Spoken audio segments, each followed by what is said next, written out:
My name is Sarah Lynn Vo, 34 years old. I ruined Christmas for my daughter.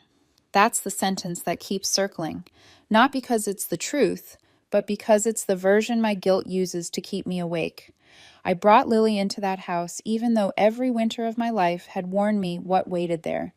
A tree too perfect, a smile too rehearsed, a room that felt like a stage where love only played on cue. My mother's foyer smelled like cinnamon and furniture polish. My sister was already filming, her twins shrieking in front of a mountain of gifts like contestants on a game show.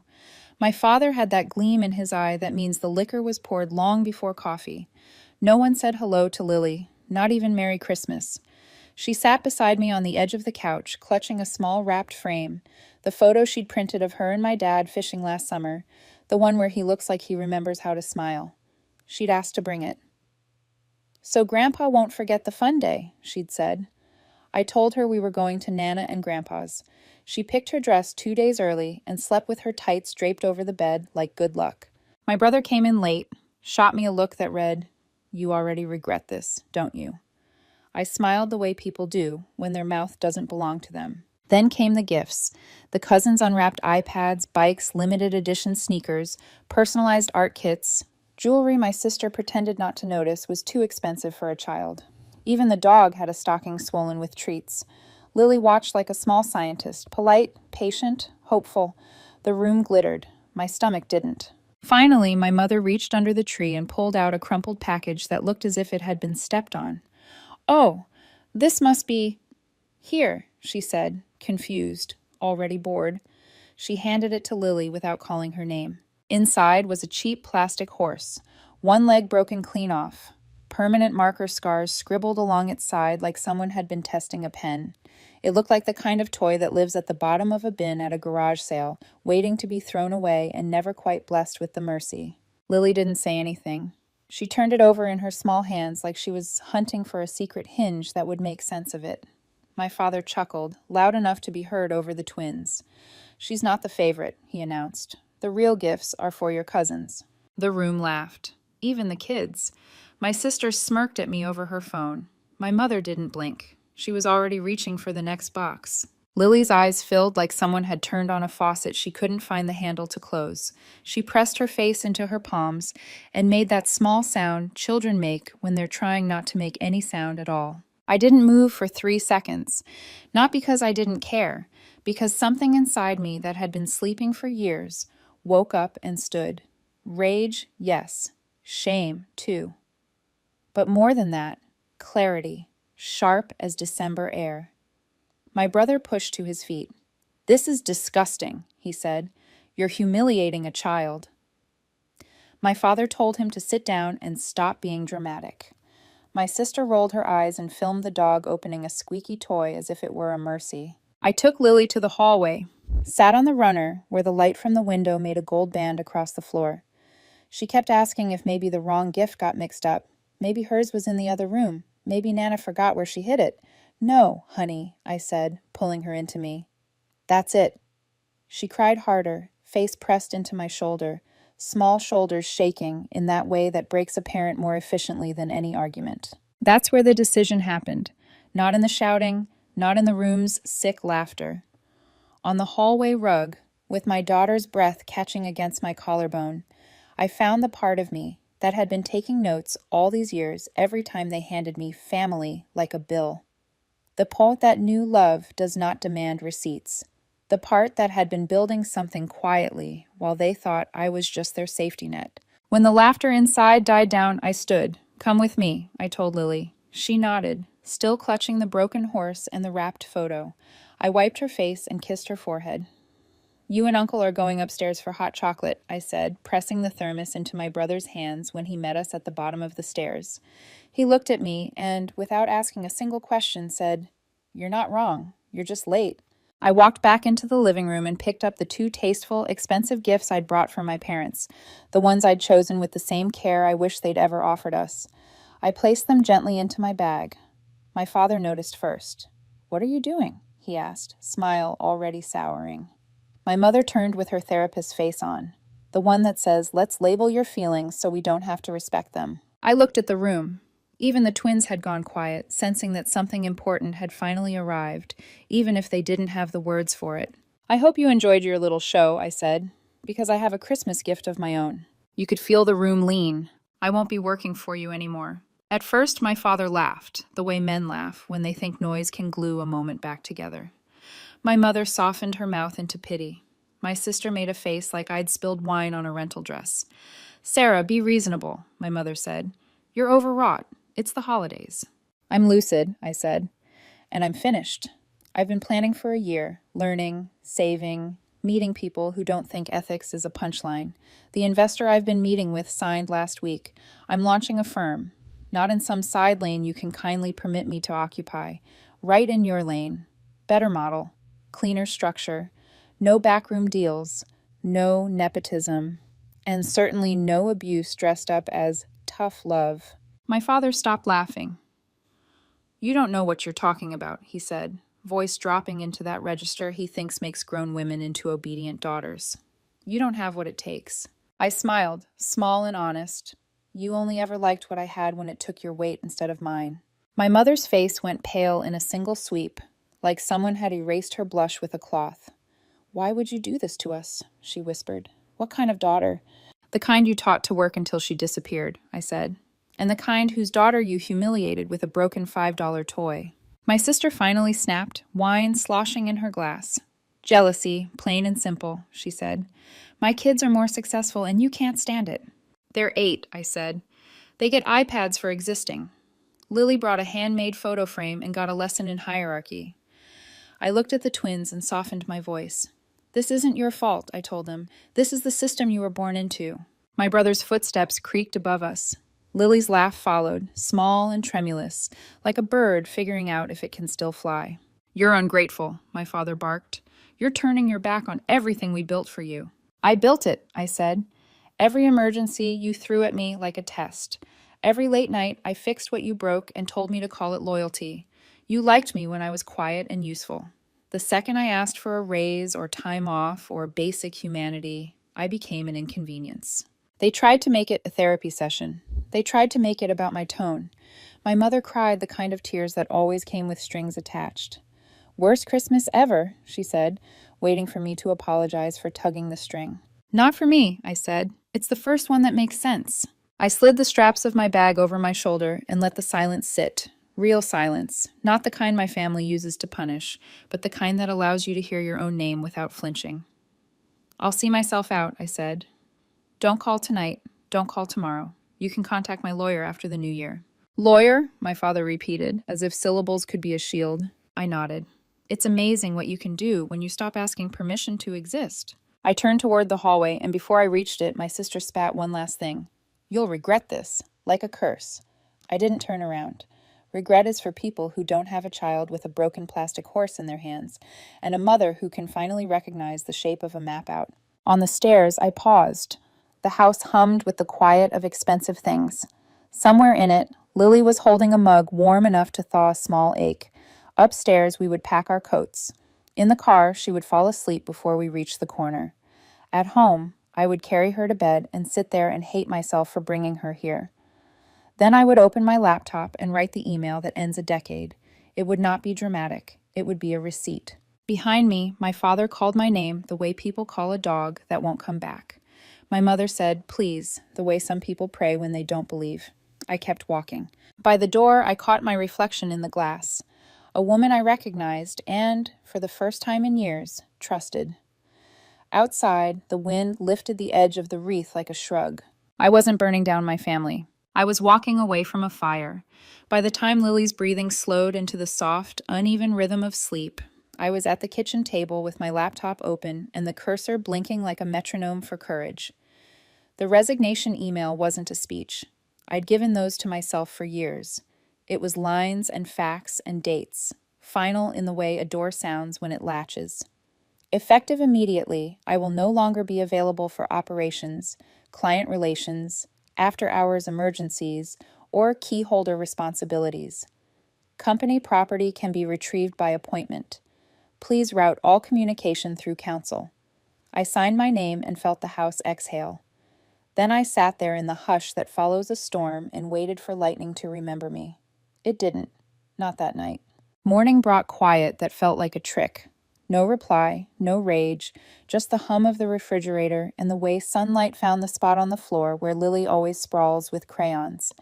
I made coffee, packed her lunch, and slipped the broken plastic horse into a drawer I never use, the way people hide sharp things from themselves until they're sure their hands won't reach for them in the dark. When Lily woke, she was puffy-eyed, but practical. "Can we make pancakes tomorrow?" she asked, which I understood as a treaty. "Yes," I said. "Blueberry, extra." On the way to school, she asked if Nana would like the picture with Grandpa, the one she brought yesterday. I told her the truth without making it heavy. "We'll hold on to it for now." She accepted that with a small nod, the kind children make when they've decided to postpone a heartbreak. In the rearview mirror, I watched her watch the world and promised the part of me that had always bargained with my parents that I was done offering Lily up as collateral. By 9, I was in a co-working space that smelled like fresh paint and ambition. The receptionist handed me a badge with my name spelled right and asked if I wanted a plant. "We have a snake plant with your vibe," she said, which is a sentence no one has ever offered me at my parents' office. I took it as an omen. I set up at a window, opened a fresh doc, typed the name, Lumen in line, and sat with it. My investor had liked it because it sounded like architecture and honesty in the same breath. "I'm not backing a rebellion," she'd said in our first meeting, eyes bright, bracelets soft clacking as she gestured. "I'm backing a standard." The first hour disappeared into paperwork, wire confirmations, vendor applications. The second disappeared into calls. "We saw your announcement," said a voice I recognized from a client whose calendar I'd stabilized for 3 years while my parents took the photo ops. "Please tell me you're taking on new accounts." I told them yes, with boundaries. "We were hoping you'd say that," they replied, relief threaded through their words like gold. I wrote their name down, underlined it once, and told my hands not to shake. At noon, my phone lit up with the first attempted rewrite. "My mother.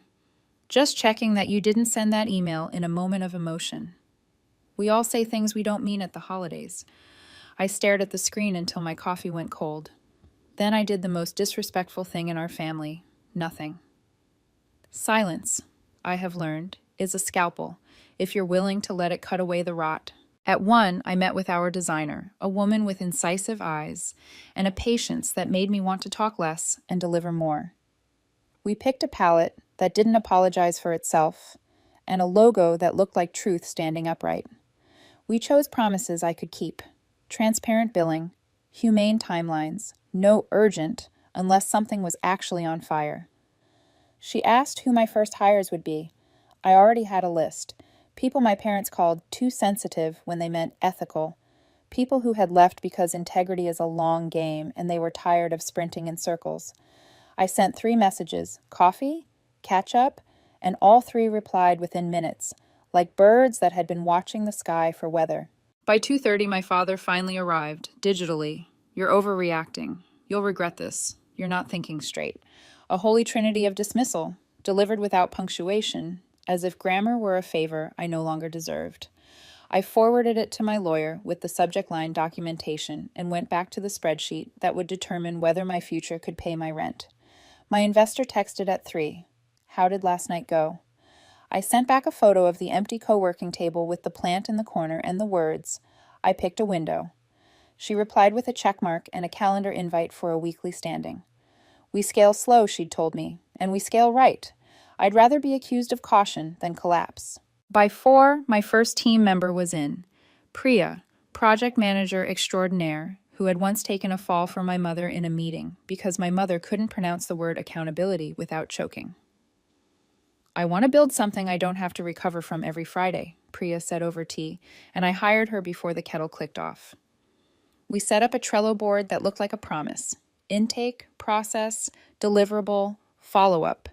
The dull things that keep shiny things from cutting you. By 5, 2 clients had signed letters of engagement. By 7, Lily and I were on the floor eating noodles from cartons, the plant on the coffee table like a small, green witness. She told me her favorite part of the day was when math made sense. I told her mine was when people did too. We fell asleep to a movie about a girl and a dragon who refused to be led by fear. At midnight, I woke to the sound of my phone buzzing itself into a tantrum, my sister's social feed unfurling like a banner. Photos of her twins with captions about real family, quotes about loyalty, a sentence so vague it had to be for me. Some people only show up when there are cameras. I turned my phone face down. Let people audition for parts you'll never cast again. The next day, the silence from my parents' office reached the quality of strategy. Their longest-standing client posted a farewell on LinkedIn that didn't tag them, which is its own kind of indictment. 20 minutes later, my inbox pinged. Subject line, quiet question. The body. Are you available to talk transition?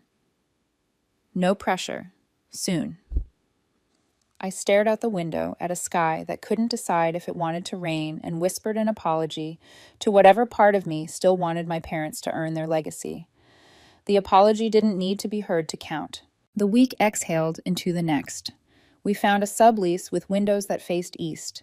We bought a kettle and the good kind of tea that doesn't taste like punishment. We installed a door chime that sounded like a bell in a chapel instead of a retail store. On Tuesday, our second hire, Diego, Design, carried in a box of old sketchbooks and said, "I'd like to make things we don't have to defend." He pinned our values to the kitchenette corkboard like a map we'd refuse to fold. The first time money hit the business account, I cried in the bathroom, not because of greed, but because of relief. Proof that my hands could make something besides messes other people didn't want to clean up. The second time, I didn't cry. I called our accountant. I called our insurance broker. I called our lawyer and said the 3 words that taste like survival: keep me honest. On Thursday, my brother stopped by with hot chocolate and a look like oxygen. "How's the engine?" he asked, peeking at our whiteboard. "Purring," I said. He laughed and took a photo of the snake plant. "Dad will say you bought that to look successful," he said. "Dad will say a lot of things," I answered. We didn't talk about December. We didn't say the word Christmas. We talked about calendars and carpool and how much cheaper peace is than therapy when you buy it early. Friday afternoon, the wobble turned into a wave. A supplier I'd known since my 20s called to confirm a shipping address. "Which one?" I asked, though I already knew. "Yours," she said. "You're easier to reach." She lowered her voice and added, "And you actually call back. Gratitude is not currency, but it spends something inside you anyway." I thanked her, sent a follow-up email recapping terms, and logged the order like a small miracle that had remembered our address. At 5, my mother tried again. A photo of a horse figurine. Porcelain. Perfect. Expensive. Captioned, "We didn't mean anything by it. It was a joke. Don't weaponize a misunderstanding." I stared at it until the image lost shape. Then I typed and deleted a dozen versions of the sentence I wanted to send. You weaponized hierarchy and called it a holiday. I chose nothing again. It's addictive, the way quiet protects you. That night, Lily and I set up the music box we'd admired at the mall, the pink one with the twirling ballerina and the tune that sounds like forgiveness. I told her we could save for it, and then I bought it anyway and wrote a note that said, "For being brave," with no signature at all. She opened the lid and gasped like the first time you see snow. "Do you think Nana would like this song?" she asked softly. "Maybe," I said, "but we don't have to play it for her." Before bed, I looked at the week on the wall. 5 inquiries, 3 signed, 2 pending. 1 landlord who didn't care about my last name. 1 plan alive. 1 child humming again while drawing a house that looked like ours. It wasn't triumph, it was arithmetic. And underneath all of it, like a bass note only I could hear, something else. The rumor that their largest client had paused a renewal. Not a no, not yet, but silence where there used to be swagger. I didn't reach out. I didn't hover. I went to sleep with the window cracked, so the cold could argue with the heat and remind me there's more than one way to be held. In the morning, there was a card in the mailbox. Heavy paper, gold trim, my mother's handwriting smiling too hard. Just the immediate family. February 10th. Casual dinner. Reconnect. No apology. No mention of a child who cried into her hands while her elders laughed. I put it beside the kettle and made tea. I stared at it long enough for the steam to fade. Then I slid it under the plant and let it hold the table steady without asking me for anything. Please RSVP, the card said. I didn't. The world will bring you its invitations. You do not owe it your attendance. I sharpened a pencil, opened my calendar, and made a different appointment, a meeting with the investor who had once said, standard scale. When I hit save, the door chime rang, and Priya walked in with the morning's mail and a grin that told me good news before the envelope did. The quiet was ending. The edge was shifting. I could feel the next move set itself like a bone. The invitation sat on my counter for 6 days, wedged between Lily's colored pencils and a grocery list that included milk, paper towels, and courage. It wasn't the paper that unnerved me. It was the handwriting. My mother's cursive had always looked rehearsed, like she'd practiced it in front of a mirror until every loop said, control. Just the immediate family, the note read. Casual dinner, reconnect. No apology, no acknowledgement of Christmas, just an illusion of normalcy written in gold ink on white cardstock. I almost threw it out, but something about its timing, 2 weeks after whispers of their biggest client's departure, felt strategic. They didn't want to reconnect. They wanted to recover. And I was the missing PR piece in their story. When my brother called 2 nights later, I knew my suspicion wasn't paranoia. He'd received the same invitation. I'm not going, he said flatly. But you should know, they're scared. Scared of what? He hesitated.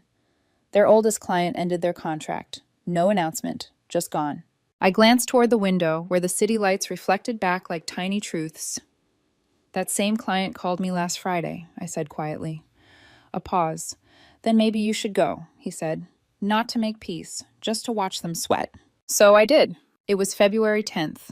Windy, cold, the kind of night that makes old houses creak like they're remembering arguments. I left Lily with my brother, tucked under a blanket and halfway through a movie marathon. I told her I had a meeting, which wasn't entirely a lie, because what is a family dinner if not a meeting about what everyone owes each other? When I pulled into my parents' driveway, their house looked like it had dressed up for company. Every window glowed. Every car was polished. My mother answered the door herself, wearing a blazer and pearls, her version of humility. She smiled too brightly. Sarah, you came. Her perfume hit first, jasmine and calculation. My father was already seated at the dining table, swirling a drink, pretending to be relaxed. My sister sat across from him, glass of wine untouched, phone screen lighting her face like an interrogation lamp. None of them asked about Lily. The dining room was set like a magazine spread, linen napkins folded like origami, candles burning low. It didn't feel like home, it felt like an interview.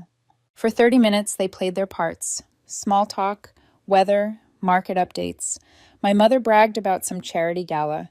My father complained about the younger generation's lack of discipline. My sister scrolled through photos of her kids, loud enough for everyone to see the caption, "Family is everything." I said almost nothing. I let the performance hang in the air, thin and brittle. Then the tone shifted. My father set his glass down, cleared his throat, and spoke in the kind of voice people use before signing a contract. We've been thinking, he began, glancing at my mother for approval. We want to fix things, truly. We see now how valuable you are to the company. You were always essential. Essential. The same word he'd used when asking me to work weekends for free. He continued, we'd like to offer you a partnership, equal stake, full title. You'd share control, start fresh. My mother leaned in. We miss you, honey. We miss Lily. Family doesn't always get things right, but we're trying. Even my sister chimed in, voice dripping with false warmth. It's time to move forward, don't you think? I stared at them, these people who had once made me feel like furniture with feelings, and almost laughed. This wasn't reconciliation, it was recruitment. They wanted me back because they were sinking. So I smiled. It wasn't kindness, it was precision. I appreciate the offer, I said softly, but you didn't invite me here to fix family. You invited me to fix your finances. My father stiffened. That's unfair. Is it? I asked. Your biggest client left. Your project manager resigned last week to join my firm. You're bleeding credibility, and you think I'm your life raft. My mother blinked, the way she does when she's searching for a new tactic. We're trying to heal, Sarah. Why twist everything into hostility? Because you've mistaken an apology for a business pitch, I said. My sister snorted. You're delusional. That was when I reached into my bag and pulled out an envelope identical to the one they'd sent me. White cardstock, gold trim. I slid it across the table toward my father. He hesitated, then opened it. His eyes flicked across the first line, then widened. It wasn't an RSVP, it was a buyout offer. A buyout? My mother whispered. Yes, I said calmly. Not for me to join you. For you to retire, a clean exit. You can tell the world it was planned. Save your pride, your name, what's left of your reputation. Walk away while you still can. My father's face went red, veins blooming at his temples. This is absurd. My mother froze mid-breath, the candlelight trembling against her glass of wine. My sister's hand jerked, knocking over her glass. Red wine bled across the tablecloth like punctuation. It's real, I continued. It's backed by an investor and reviewed by 2 of your former clients who've agreed to transition under me if you accept. The words hung there, heavy and clean. My mother finally spoke, voice shaking. You're trying to erase us. No, I said. You erased yourselves the moment you taught me that family is only family when it serves you. My father slammed his hand against the table. You're turning your back on your own blood. I'm just done bleeding for it. Silence followed, sharp, alive, almost holy. Then, from the doorway, another voice. She's offering you mercy. We all turned. It was my brother. He'd been standing there, unseen, probably the entire time. He walked forward, calm as if we were discussing weather. She's giving you a way out, he said. You just don't recognize grace when it's not dressed like power. My father pointed at him. You're with her now? I'm with reason, my brother said simply. The table felt like a battlefield where no one wanted to claim victory. My mother's hand trembled around her wine glass. We built this company for you. No, I said. You built it over me. I stood. You have 1 week to consider the offer. After that, I stop being generous.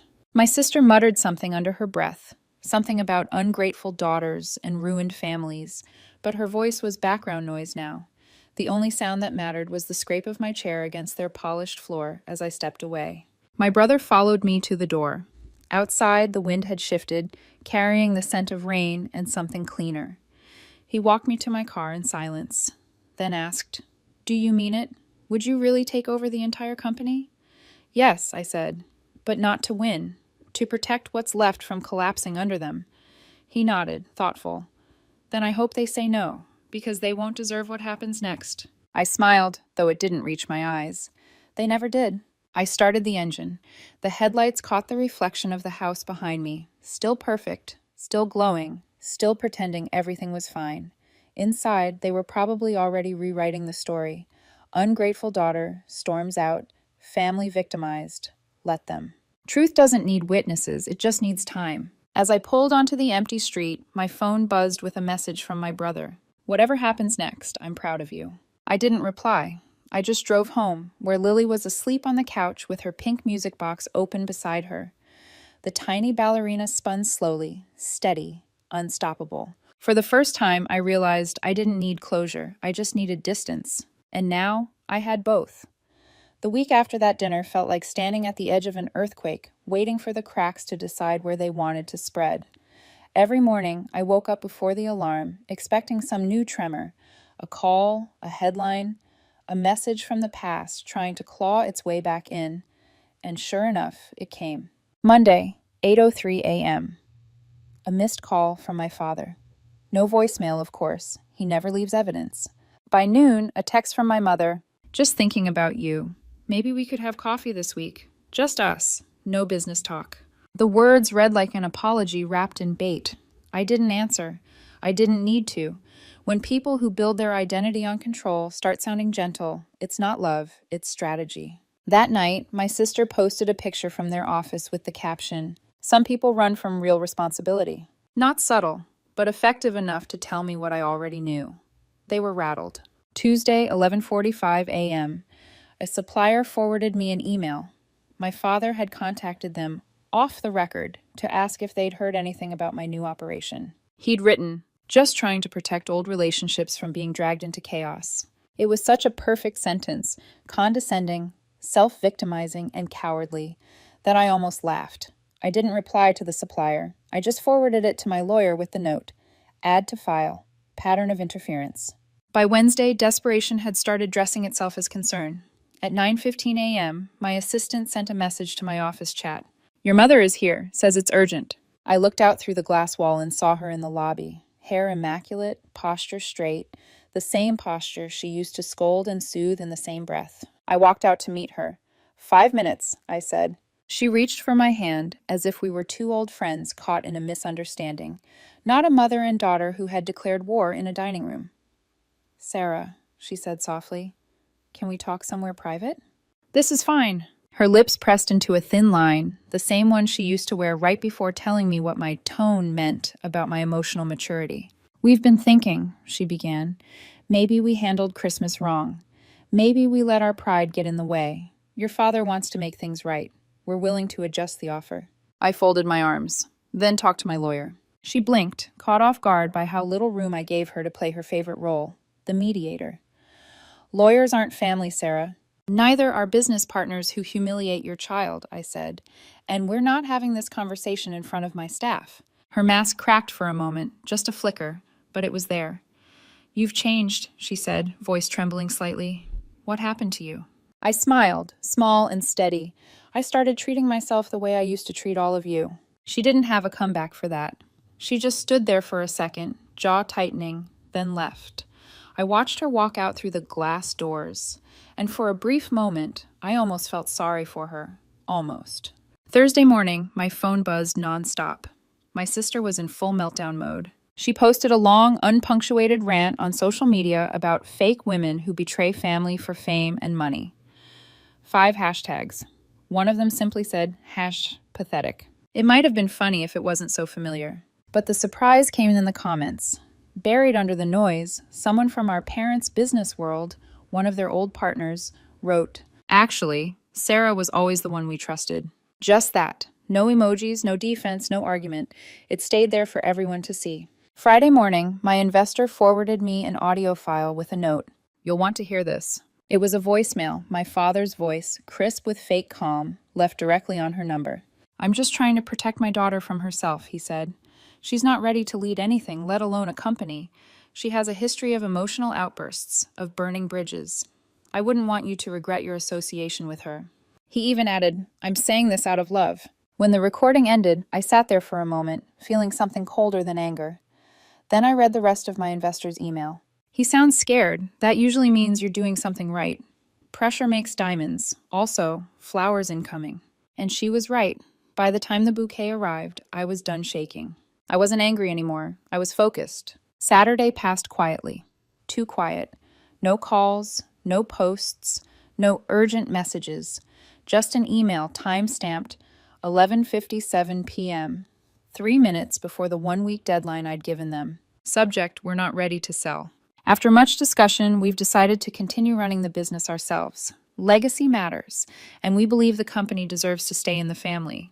We're open to a trial partnership with you, if you're willing to earn our trust again. Earn their trust again, as if betrayal had an equal exchange rate, as if humiliation were a mutual hobby. I didn't even bother replying. I just forwarded it to my lawyer with the single line, "They passed." Then I poured myself a glass of wine, opened Lily's new music box, and watched the tiny ballerina spin in the dim light of the living room. She twirled to the same song my daughter hums before bed now, soft, steady, unbothered by who's watching. That night, I made another decision.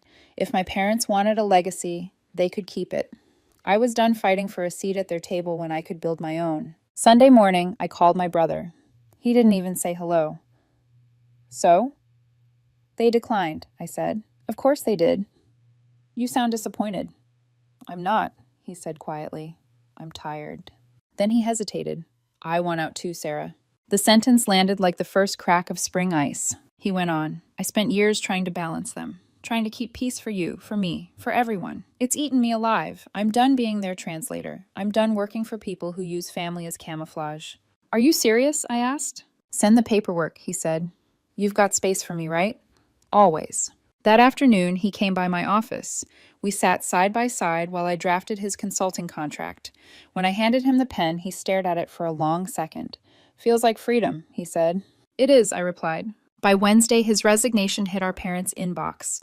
No warning, no fanfare, just a formal goodbye. When he walked into my office that Friday morning with coffee in one hand and Lily's pink lunchbox in the other, because he'd offered to drop it off at her school, I realized something I hadn't allowed myself to feel in months. We weren't just walking away from them, we were walking toward something, and it was already alive. The next week, my brother stood in the office kitchen, leaning against the counter as the morning sun painted the floor gold.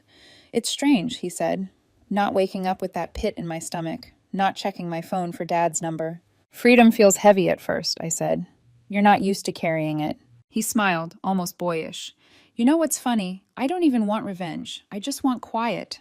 Quiet's the luxury they never taught us to afford. We clinked our coffee mugs like a small rebellion. That night, I checked the company inbox before shutting down. A new message had arrived from a contact I hadn't seen in years, one of our parents' core clients. "Sarah, we'd like to discuss transitioning our account. You've always been the one we trusted to deliver. Are you available this week?" I sat back in my chair and let out a slow breath. Trust. That word again.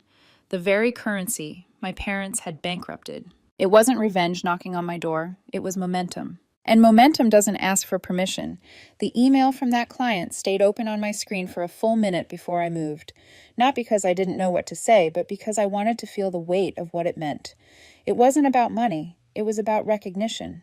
Something my family had treated like contraband. When people finally see your worth after years of pretending not to, the silence that follows isn't satisfaction. It's relief. And relief, I've learned, can make you cry without warning. I wiped my eyes before replying. "Thank you for reaching out. I'm available Wednesday at 10 a.m. I'd be honored to discuss how we can continue our work, this time without red tape."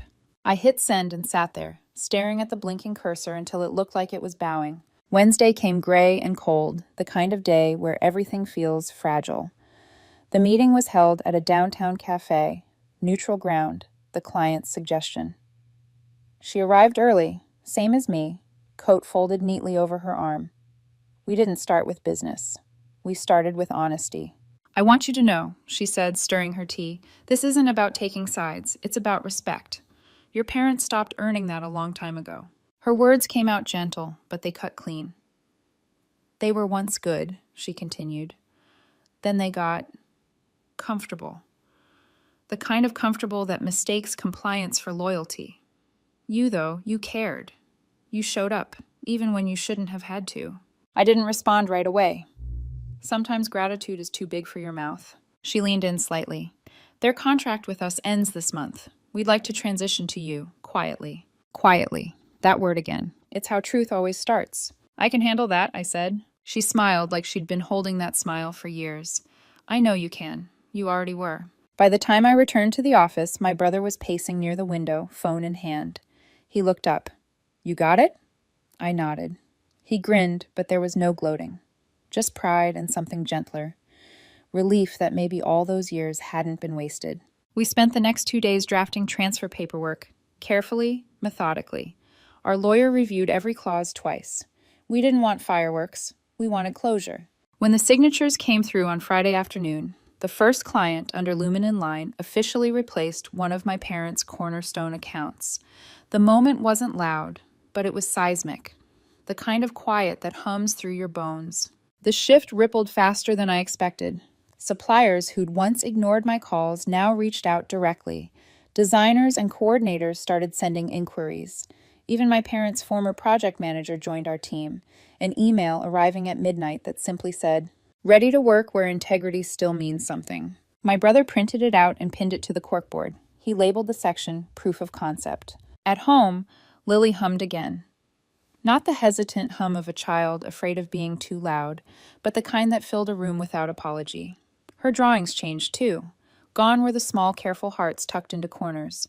Now they were everywhere, floating, bright, whole. One evening, I caught her placing the broken plastic horse next to her new pink music box on her nightstand. The two looked strange together, one wounded, one perfect. "Why keep that old one?" I asked. She shrugged. "Because it still stands, even if it's not pretty."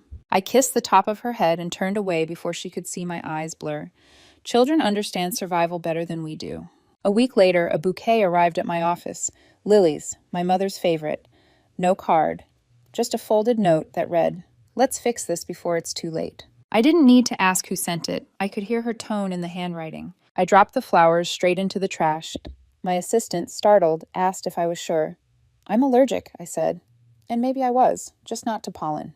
That afternoon, my father's lawyer sent a formal letter, a polite threat wrapped in professionalism. Concerns regarding proprietary information and client solicitation.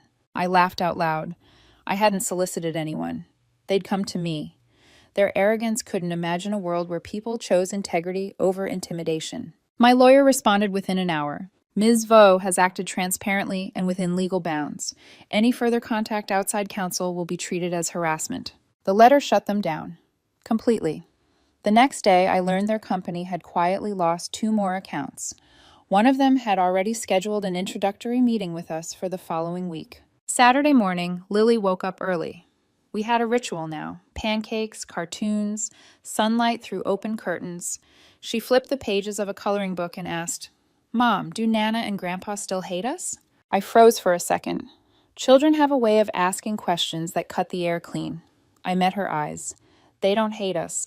They just don't know how to love us right. She nodded, digesting that. Will they ever learn? Maybe, I said softly, but it's not our job to wait for them to figure it out. She seemed satisfied with that. Then she pointed to a drawing of a ballerina in her book. She looks like the one in my music box, she said. She spins even when no one's watching. Yes, I said. That's the best kind. By early March, momentum became its own language. We didn't advertise. People just found us. Word spread through meetings and whispers, through ex-employees who still carried loyalty like embers. Each new email felt like a small act of rebellion disguised as opportunity. My brother joked that our parents must be calling each other legacy founders, just to soften the blow, but I knew better. They weren't angry anymore. They were scared. Because once people realize they can't use shame as currency, they go bankrupt fast. That weekend, I sat in my office after everyone left.